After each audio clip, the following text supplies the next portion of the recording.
Associate sponsor UltraTech cement. या लोकशाहीच्या मार्गाने ही होणारी जी निवडणूक आहे ही देशाच्या संसदेची आहे। पण 2019 मध्ये नरेंद्र मोदीजींनी या सोलापूरमध्ये येऊन सांगितलं होतं की इथं जो मिलिटरी कॅम्प आहे तिथं आम्ही कपडे शिवून देऊ, पूर्ण देशाच्या मिलिटरीचे कपडे इथं शिवले जातील आणि इथं मोठा रोजगार आम्ही इथल्या स्थानिक लोकांना देऊ। त्याच्यावरची चर्चा आज का केली नाही? परवाच्या दिवशी आली तर तुम्ही 2 उड्डाणपुलाची गोष्ट केली होती, निवडणुकीच्या वेळेस केली होती। मग कुठे गेला होता 56 इंचीचा सीना? कुठे गेले ते उड्डाणपुलं? त्या पद्धतीची चर्चा करायची नाही, विषयाला बदलवत राहायचं। अशा पद्धतीचं जे काही नरेंद्र मोदी करतात ते रडाळ भाषण त्यांचं आता कोणी ऐकायला तयार नाही। आणि अशा परिस्थितीमध्ये महाराष्ट्रातून भाजपचं उच्चाटन होणं तय झालेलं आहे।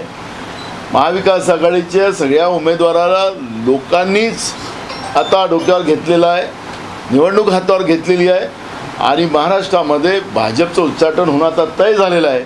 आणि म्हणून भाजपच्या सत्तेमध्ये बसलेल्या लोकांना जो माज आलेला आहे तो माज त्यांनी थांबवला पाहिजे।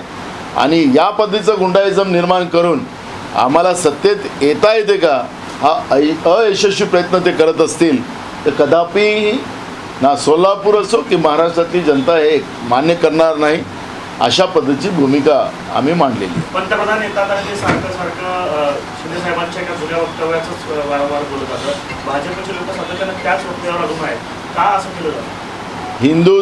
हिंदू धर्म किंवा मुस्लिम धर्म आम्हाला अंतकवाद शिकवत नाही, पण प्रज्ञा ठाकूरच्या माध्यमातून जे अजूनही त्या काही मोकळ्या झाल्या नाही, तुम्ही त्यांना खासदार केलं,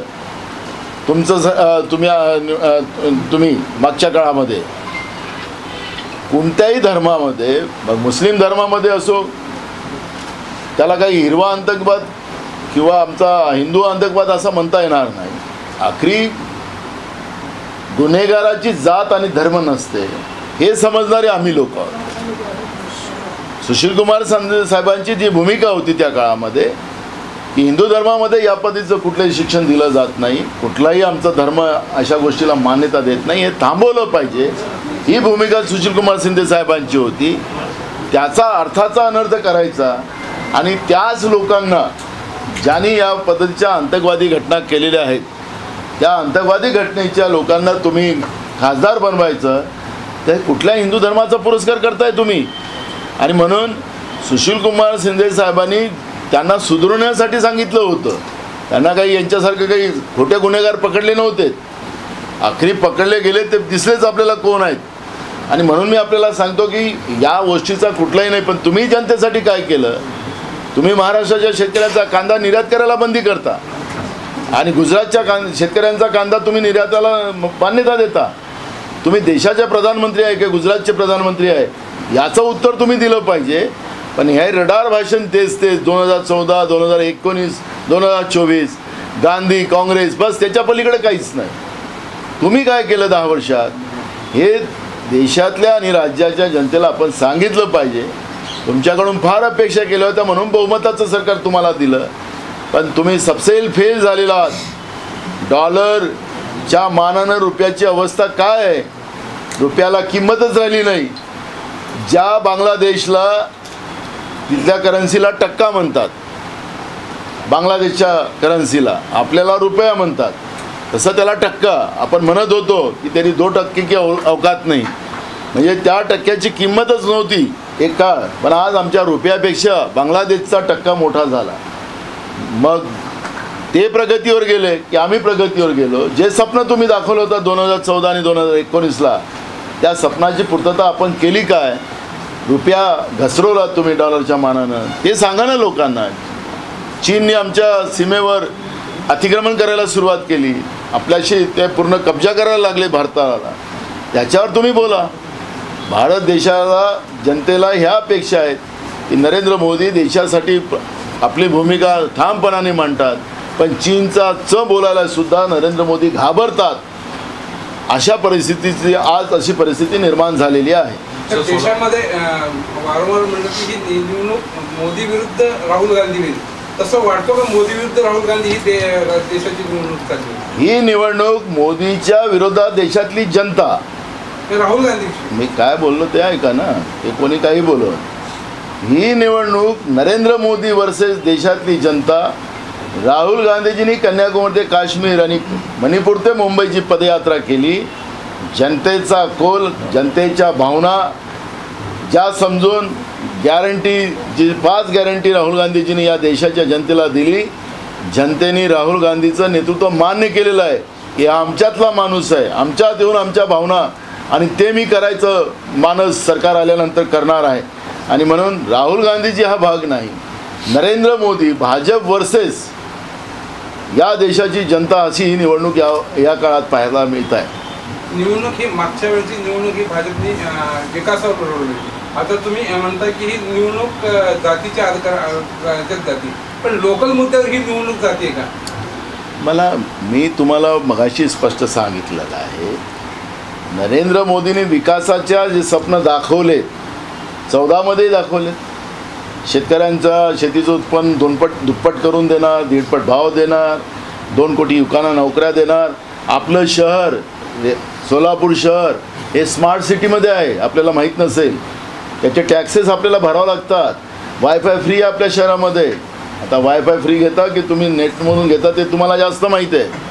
त्याच्यामुळे मी तुम्हाला सांगतो आहे, हे जे स्मार्ट सिटीचं स्वप्न वगैरे, हे विकासाचं जे स्वप्न दाखवलं गेलं होतं, ते त्यांनी कसं जनतेला बुद्धू बनवलं, लोकांना कसं दिशाभूल केलं, हे नरेंद्र मोदीच्या त्या भाषणातून आपल्याला सगळं स्पष्ट होते आहे. ते सांगत होते कि सिलेंडर को चुनाव के सामने रखकर, चुनाव के बूथ के सामने रखकर उसके हार पहना के आप वोट करने जाओ और महंगाई के विरोध में वोट करो. ते त्यांचं भाषण आजकाल सोशल मीडियावर चाललेलं आहे. कुठे गेलं? 450 रुपयाचा सिलेंडर तुम्ही 1400 रुपयावर नेला. खताच्या पोतरीचे भाव काय केले? त्याचे वजन कमी केलं आणि पोतरीचे भाव वाढवून टाकलेत. सोयाबीनचा भाव नाही वाढवला, कपासीचा भाव नाही वाढवला, खताचं आणि बियाणाचं सगळे भाव वाढवलेत, डिझेलचे भाव वाढवलेत, सगळ्या गोष्टीच्या किमती वाढवल्या, पण पिकाचं भाव कमी केलेत. आपल्या मित्रांचा फायदा कसा होईल आणि इम्पोर्ट एक्सपोर्टच्या व्यवस्थेमध्ये देशाची तिजोरी लुटून आपल्या मित्रांना कसं देता येईल, त्या सगळ्या व्यवस्थेचा आधार घेऊन या देशाच्या लोकांना बर्बाद करण्याचं काम 10 वर्षात नरेंद्र मोदींनी केलेलं आहे, भाजपने केलेलं आहे. आणि म्हणून जनता आता मतदानाच्या रूपानं नरेंद्र मोदीचं सरकार सत्तेतून बाहेर काढण्यासाठी उत्सुक आहे, असं चित्र आपण पाहतो आहे. परवाच्या सभेमध्ये मी तुम्हाला सांगितलं की कर्नाटकातून लोक आणली होती. 400 रुपये रेट होता एकाचा, आणि व्हिडिओ आहेत आमच्याजवळ. आम्ही की नुसता आरोप नाही लावत. नवनीत राणाचा व्हिडिओ तो प्रसिद्धच झाला होता अमरावतीमध्ये. इथला पण व्हिडिओ आमच्याजवळ आहे. पण मूळ भाग असा आहे, राहुल गांधीच्यासाठी नाही आणावं लागले लोक. ते 5 वाजता येणार होते लोक, 1 वाजता जमा झाले. कुठलाही मंडप नाही, काही नाही, उन्हात लोक उभे राहिली, स्वयंपूर्तन आली. आपल्याला किती जागा मिळतील? 48 जागा आम्ही महाराष्ट्रामध्ये महाविकास आघाडी जिंकेल. शरद पवारांनी असा आरोप केला की देशातली निवडणूक, महाराष्ट्रातली निवडणूक 5 टप्प्याची गरज नसताना तामिळनाडूमध्ये 1 टप्प्यात घेतात ते महाराष्ट्रात 5 टप्प्यात. तुम्हाला प्रचाराला सुलभता यावा असं म्हणून ते शरद पवारांच्या आरोपावर आपलं सहमती आहे? खरं तर ही जी प्रक्रिया ज्या असतात निवडणुकीच्या, काँग्रेसनी आपण पाहिलं की काँग्रेस सत्तेत असताना 1-2 टप्प्यात नाही तर जास्तीत जास्त 3 टप्पा अशा निवडणुकीचं, कारण की एक लॉंग टाईम प्रोसेस होणं, त्यामुळे आचारसंहितेच्या माध्यमातून अनेक विकासाची कामं थांबतात. आज आपल्या इथं पिण्याचं पाणी नाही, अनेक जिल्ह्यात पिण्याच्या पाण्याचा दुष्काळ आहे, लोकांमध्ये त्राही वाचलेली आहे. पण ज्या पद्धतीनं जिथं जिथं त्यांना खिंडार होतं, लोकांचा विरोध होता, जनतेचा रोष होता, प्रचंड चीड नरेंद्र मोदी आणि भाजपच्याबद्दल होती, त्या राज्यामध्ये त्यांच्या सोयीप्रमाणे निवडणूक आयोगाला सांगून महाराष्ट्रामध्ये 5 टप्प्यामध्ये निवडणुका करणं म्हणजे हे नरेंद्र मोदीचं स्वतःची आणि भाजपची भीतीचं दर्शन आपल्याला पाहायला मिळते आहे. आज आपले किती लोक विकासाची कामं सगळी थांबली आणि अशा या परिस्थितीमध्ये महाराष्ट्रामध्ये चाललेलं आहे मनमोहनसिंग निवडणुका. मी स्वतःच 2 महिने फिरतो आहे निवडणुकीत, अजून 1 महिना फिरायचं आहे. पण सांगलीच्या जागेवरून वाद होता, अचानक शिवसेनेने ती जागा जाहीर केली थेट. काय आपलं मत आहे त्यावर, काय नक्की घडलं? बघा, आता महाविकास आघाडीमध्ये ठरलेल्याप्रमाणे ज्यावेळेस मी पवारसाहेब आणि उद्धव ठाकरे साहेब आम्ही जॉईंटली प्रेस कॉन्फरन्स घेऊन सांगितलं, महाविकास आघाडीच्या जागा आम्ही डिक्लेअर केल्यात, त्याप्रमाणेच या निवडणुका होतील. सांगलीची जागा ही शिवसेनेला गेलेली आहे. महाविकास आघाडी म्हणून आम्ही त्यांचा एक घटक म्हणून आम्ही शिवसेनेचे उमेदवार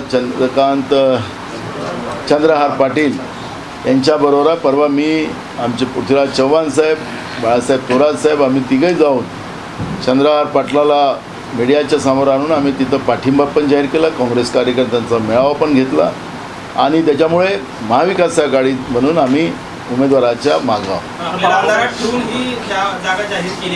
जे काय झालं ते झालं. काँग्रेसची भूमिका स्पष्ट आहे. काँग्रेसची भूमिका, आज आमचा पक्ष राष्ट्रीय पक्ष आहे आणि ज्या काँग्रेसने या देशाला स्वातंत्र्य मिळवून दिलं आणि या देशाला डॉक्टर बाबासाहेब आंबेडकरांचं संविधान देण्याच्या दृष्टिकोनातून जी घटना समिती बनवून त्यामध्ये बाबासाहेब आंबेडकरांना संविधानातल्या व्यवस्था आणि सगळे व्यवस्था तयार करण्याचा अधिकार त्या ठिकाणी दिलेत आणि बाबासाहेब आंबेडकरांचं संविधान म्हणजेच आमच्या देशातला नाही तर जगाला शुभेच्छ असं हे महान ग्रंथ बाबासाहेब आंबेडकरांनी आम्हाला दिला. आणि गेल्या 60 वर्षामध्ये भारतामध्ये विविध जातीचे, विविध धर्माचे, विविध पंथाचे, विविध भाषेचे लोक असताना भारत एक आजही उभा आहे. आमचा तिरंगा फडफडतो आहे. अशा परिस्थितीमध्ये गेल्या 10 वर्षात देशाचं संविधान आणि देशाची लोकशाही संपुष्टात आणण्यासाठी जे जे काही पावलं नरेंद्र मोदीच्या सरकारने आणि भाजपच्या सरकारने उभे केलेत त्याचा विरोध काँग्रेसकडून कडाडून झालेला आहे. आमच्या नेत्या सोनिया गांधी असतील, राहुल गांधीजींना ज्या पद्धतीचा त्रास दिला, खोटे आरोप त्यांच्यावर लावलेत आणि हे आम्ही काँग्रेसची कधी विसरणार नाही. आणि त्यामुळे महाराष्ट्रामध्ये जागा वाटपामध्ये जे काही शिवसेना उद्धव ठाकरे असतील किंवा राष्ट्रवादी शरद पवार साहेब असतील त्यांचा गट झाला तरीसुद्धा आमच्यासोबत असलेल्या लोकांना आम्ही सांभाळून घेऊन जाणं, त्यालाही आपल्या बरोबर घेऊन जाणं ही भूमिका काँग्रेस पक्षाची आहे. आणि म्हणून आम्ही जागा कमी झाल्या की जास्त झाल्या याची चर्चा नाही. आम्हाला कुठल्या हालतीत महाराष्ट्रातून भाजपचं उच्चाटन करायचं आहे, त्यांना या राज्यातून हाकलायचं आहे आणि त्यासाठी आम्ही घेतलेला काँग्रेसने निर्णय.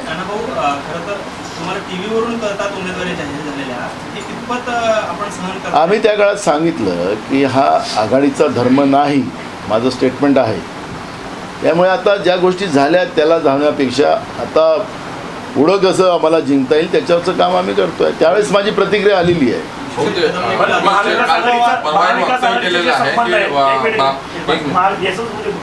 महाविकास आघाडीचे जे संबंध आहेत ते या जागेच्या जागेवर तसेच राहतील का? खराब होतं नाही. मला मी तुम्हाला सांगितलं काँग्रेसची भूमिका स्पष्ट आहे की महाविकास आघाडीच्या उमेदवारासोबत आम्ही आहोत. त्यामुळे संबंध खराब होण्याचं कुठलंही कारण नाही. त्या काळात ज्यावेळेस जागा वाटपाच्या वेळेस ज्या उद्धव ठाकरे साहेबांनी जाऊन तिथं जागा डिक्लेअर केली त्यावेळेस आम्ही प्रतिक्रिया दिली, या आघाडीचा धर्म नाही, या आघाडीचा धर्म तुम्ही पाळत नाही, आम्ही सांगितलेलं आहे. आमचा विरोध आम्ही त्यावेळेस दर्शवला. पण आता आम्ही प्रभावात आहोत, निवडणुकीच्या ह्याच्यात आहोत, त्याच्यामुळे ती चर्चा आता होऊ शकत नाही. चालू आहे, प्रक्रिया सुरू आहे. उद्धव ठाकरे भाऊ परवा तुम्ही मटण खाणाऱ्या ब्राह्मणांचा शाप लागत नाही तर ब्राह्मण समाज नाराज नाही. त्याला मटण खाणाऱ्या माणसाचं ब्राह्मण त्याला मटण खाणाऱ्या ब्राह्मण समाज त्याचा राग करेल. ब्राह्मण समाज म्हटलं तर समाजातला एक शुद्ध समाज आहे. त्याला मांसाहार चालत नाही, दारू चालत नाही. पण जे लोक मांसाहार करतात त्याला ब्राह्मण मानत नाही, ब्राह्मणच नाही मानत. ब्राह्मण नाराज व्हायची कुठं कारण आहे? आम्ही सोबत खाल्लेलं आहे त्याच्यामुळे करा म्हणा. काय खाल्लं म्हणजे मटणामध्ये काय खाल्लंय? चिकन हो, तो आम्ही सांगितलं ना, आम्ही सोबत खाल्लेलं आहे आणि माझा मित्र हे कधीच चूक नाही करणार. शरद पवार कशामुळे अस्वस्थ होत नाहीत, त्यांना आजवर ही अटॅक आला नाही अशा प्रकारचं वक्तव्य नारायण राणेंनी केलं. मी नारायण राणे साहेबाबद्दल काही प्रतिक्रिया देत नाही. साहेब, आज अल्पसंख्याकांचे राज्यामध्ये एकही उमेदवार दिले नाही, त्यामुळे अल्पसंख्याक समाज नाराज आहे असं कोणी सांगितलं नाराज आहे म्हणून? काँग्रेसच्या नेत्यांनी सांगितले की काही नाही. एक माणूस म्हणलं की पूर्ण समाज नाही होत. त्याच्यामुळे आमचा प्रयत्न सुरू आहे. आणि एक गोष्ट असं आहे की मागच्या काळात आम्ही आत्ता राज्यसभेला सुद्धा आमचे इम्रान प्रतापगडी आले, आमचे वजाद मिर्झा माझ्यासोबत आहेत, हे विधान परिषदेमध्ये आहेत, असे अनेक आहेत. आणि आपण आत्ता पुन्हा आम्ही अजून त्यांना संधी देणार आहोत. कारण महाविकास आघाडीच्या जागा वाटपामध्ये ज्या काही जागा आम्हाला देण्याच्या दृष्टिकोनातल्या होत्या त्या जागा आमच्याकडे नाही आल्या. त्यामुळे आम्ही आमच्या सगळ्या अल्पसंख्याक जे नेतृत्व आमच्याकडे आहे त्यांना आम्ही सगळ्यांना समजावून सांगितलेलं आहे. हे 3 पक्षाची आघाडी आहे आणि त्याच्यामुळे आपल्याला याच्यामध्ये फार काही गोष्टी मनात असताना करता येत नाही. आणि त्याच्यामुळे आज कुठेही नाराजी नाही. मी परवा आपण पाहिलं असेल की नांदेडमध्ये निवडणूक झाली, अल्पसंख्याक भागामध्ये 100% मतदान 4 बूथमध्ये झाले, 100% मतदान. आणि तुम्हाला पूर्ण 100% वोटिंग ते काँग्रेसलाच मिळालं. यामुळे हा वाद कुठंच नाही आहे. नेत्यांमध्ये असतं, काही लोकांमध्ये थोडासा प्रॉब्लेम असतो, त्याला फार काही तुम्ही पण टेन्शन घेऊ नका. प्रसाद लाड म्हणतायत की उद्धव ठाकरेंचा लवकरच केजरीवाल होईल, इशारा दिलाय त्यांनी. बरोबर आहे. त्यांना काय, त्यांच्या जो केंद्रातलं सरकार आहे, त्यांचे जे कार्यकर्ते आहेत केंद्रामध्ये तपास यंत्रणेतले, ED, CBI, अजून एक आहे ना, कोण काय तो इन्कम टॅक्स, हे 3 लोक आहेत. हे 3 कार्यकर्ते वापरतीलच ना. खोटे आरोप लावून कोणाला आतमध्ये टाकायला त्यांना सोपंच आहे. त्यांनी इतके दिवस 10 वर्ष अनेकांना ED लावली, कोणाला तरी त्यांनी काहीतरी पुरावा काढला का? काही काढला? अनिल देशमुखावर 100 कोटीचा आरोप लावला, अखेर त्याच EDनं कोर्टामध्ये 1 कोटीवर आलेत. मग 100 कोटीचा आरोप कशाला लावला? मग 1 कोटीवर आलेत. 1 कोटी कुठं आणि 100 कोटी कुठं? हे नुसतं महाराष्ट्रात नाही, सगळ्या देशामध्ये हे चालू आहे. खोटे आरोप लावून आमच्याकडे आले तर आदर्श, आणि तिकडे राहिले तर बदमाश आदर्श. अभिजित पाटील आहे, त्यांच्या साखर कारखाना, त्यांच्या ताब्यातील साखर कारखाना सील केला गेला आणि त्यामुळे ते फडणवीसांना भेटले आणि कालपासून त्यांनी प्रचार सुरू केला महायुतीच्या उमेदवार. त्याने बिचारा अभिजित पाटील फार प्रामाणिक माणूस दिसला मला. खरं तर निवडणूक आयोगाने देवेंद्र फडणवीसवर कारवाई केली पाहिजे त्या स्टेटमेंटवर आम्ही मागणी करणार आहोत. त्यांनी सांगितलं अभिजित पाटलांनी की मला फडणवीसांनी सांगितलं की मी तुझ्या कारखान्याला ताकद देतो आणि तू म्हणून माझ्या बाजूला राहा आणि मी कारखान्यासाठी त्याच्याकडे असं तुमच्या TV वर त्यांनी इंटरव्ह्यू दिलेला आहे. हे काय माझं आहे का वाक्य? त्यांचं वाक्य.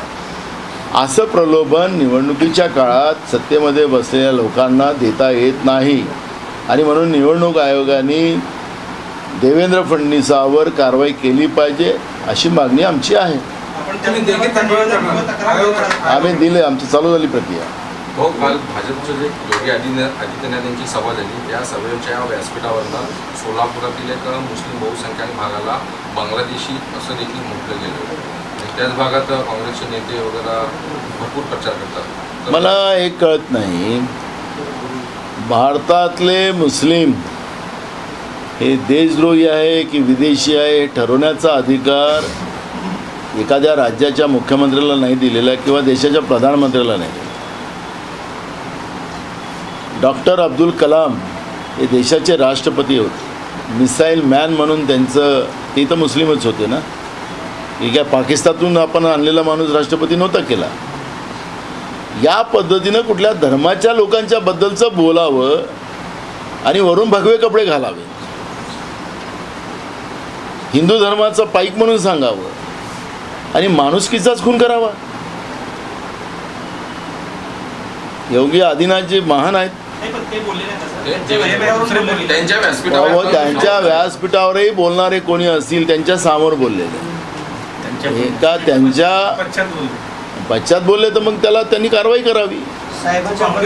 लायकी पण नाही तसलं उठून काय पण बोलावलं. मला सांगा की कुत्रा भुकतो त्याच्या तोंडाला लागायचं नसतं. म्हणून साहेबावर टीका करणाऱ्या म्हणजे सूर्यावर थुकण्यासारखं आहे, त्याच्या तोंडावर थुका पडेल. भाजपचे सोलापूरचे जे उमेदवार आहेत राम सातपुते, सुशील कुमार शिंदेना दळभद्री म्हणतात, एखाद्या ज्येष्ठ नेत्याला अशा पद्धतीनं विधानसभेत मराठा समाजाचा धडधडीत अपमान केला त्यांनी. आम्ही त्याला माफी मागायला लावली, एकदा नाही दोनदा. कुठल्याही समाजाच्या बद्दल या राम सातपुतेनं मराठा समाजाच्या लोकांनी ऐकलं पाहिजे. रेकॉर्डला आहे विधानसभेच्या. एकदा नाही दोनदा त्यांनी मराठा समाजाचा अपमान केला. तो आपल्याला राम नाव ठेवल्याने भगवान श्रीराम नाही होत. स्वतःला राम म्हणत असेल तर रामासारखं वागलं पाहिजे. त्याला रेकॉर्डला आहे विधानसभेच्या. 2 वेळा माफी मागितली त्यांनी. खरंच भाजपकडनं संविधान बदलण्याच्या हालचाली सुरू आहेत. संविधान बदललं. मी पुराव्यासहित आता सांगेल आणि पुरावाच असेल. 2014 नरेंद्र मोदीचं भाषण ऐका. महंगाई कम करूंगा, किसानों का कर्जा माफ़ करूंगा, 2 करोड़ युवकों को नौकरी दूंगा, गरीबी ख़त्म कर दूंगा. क्या क्या बोला था. मला एक सांगा, महागाई कमी केली का वाढवली? उलटं केलं ना. जे जे नरेंद्र मोदी बोलतो ते उलटं करतो. हे आतापर्यंत 14 आणि 19च्या भाषणातून त्यांचं स्पष्ट झालेलं आहे.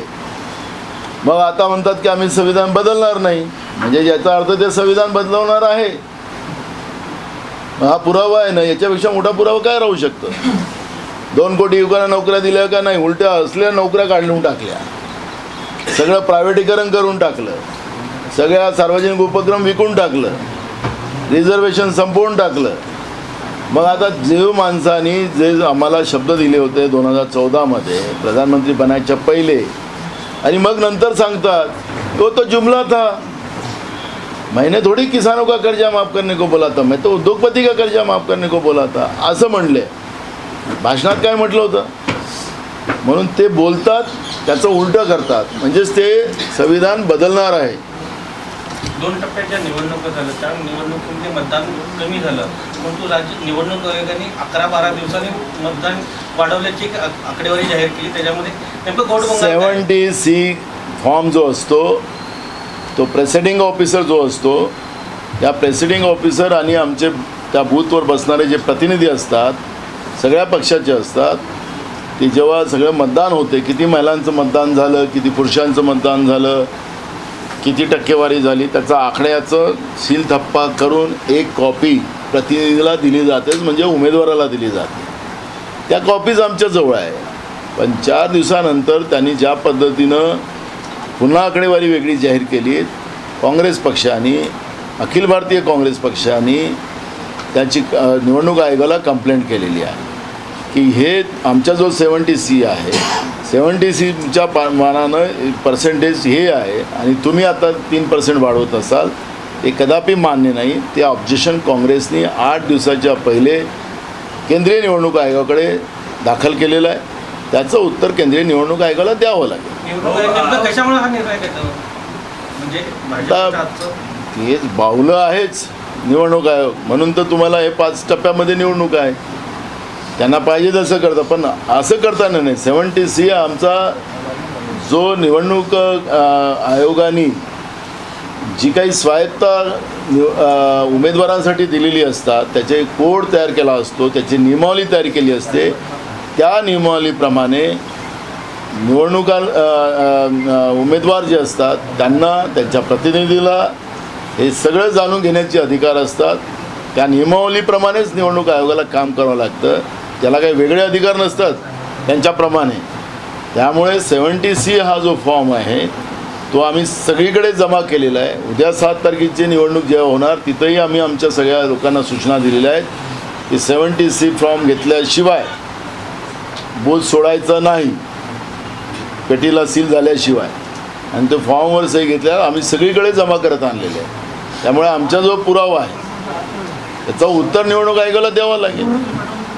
अजित पवारांनी वसंतदादांचं सरकार पडल्यावर शरद पवारांना निशाणा साधला. त्याचं म्हणाले की शरद पवार करतात ते स्ट्रॅटेजी असते आणि आम्ही करतो ती गद्दारी कशी काय, म्हणजे आपल्या बंडखोरांना समर्थन केलं. मी पवार परिवाराच्या भांडणात काँग्रेसला पडायचं नाही. आमची भूमिका स्पष्ट आहे. Associate sponsor UltraTech cement.